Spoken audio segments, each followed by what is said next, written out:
Rick, how'd you feel after that one? Probably got a bit closer than you wanted, but they got home. Yeah, I don't care how close it is, mate, as long as we win.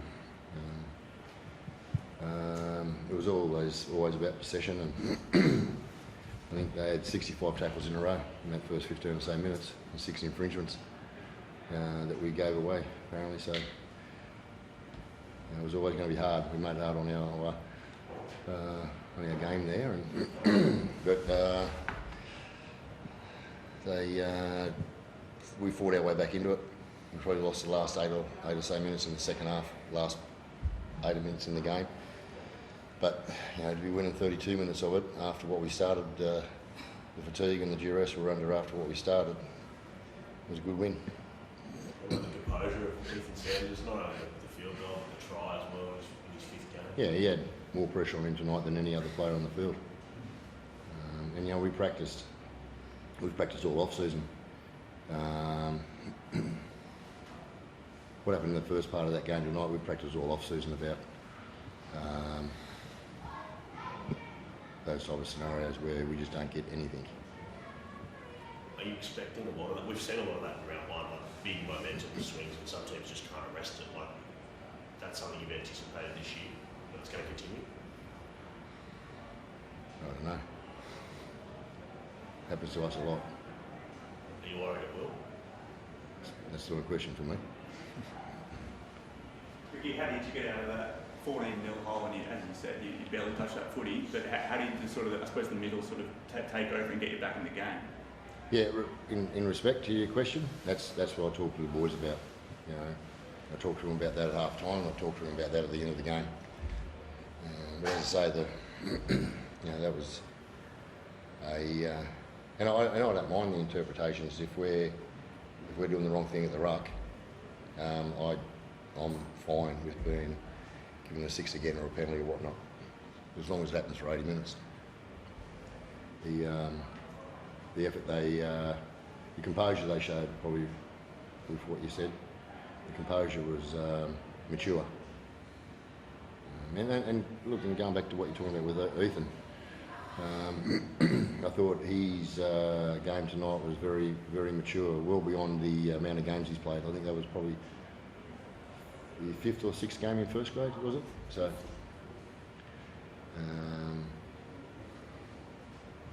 it's nice to see for him. And it was also like I had a good chat to Jamal after the game. I thought Jamal played very well too. There's a lot of pressure on Jamal tonight as well. Taken over from a very high-profile footballer here at Manly. I thought Jamal was under a lot of pressure too, and I thought he aimed up tonight and played a really good game of football too.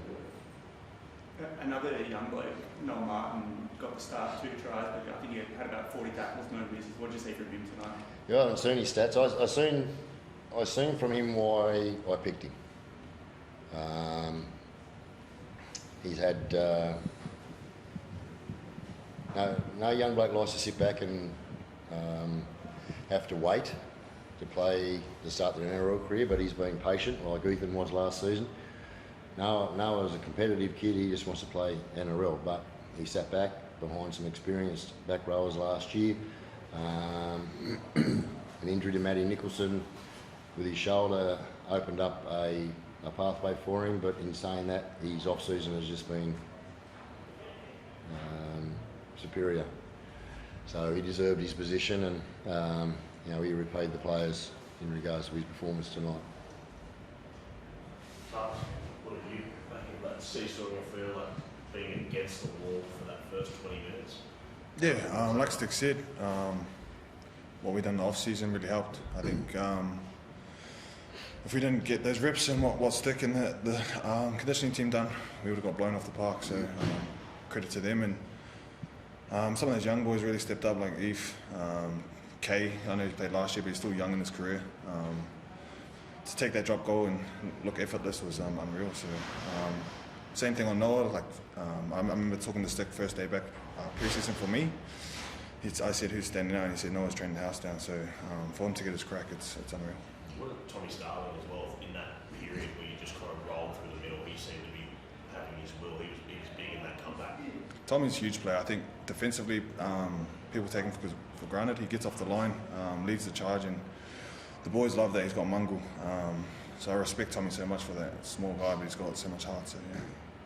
What was the chat amongst the boys after the 80 minutes? You know, you just a bit of a blow away for them to tie it up, but you were able to obviously sort of find that character to go again. What were you sort of saying to the boys in that? I wasn't actually in the chat out there. I think Hado was leading it, but the boys stay calm. We've practiced those scenarios nearly every day after the session.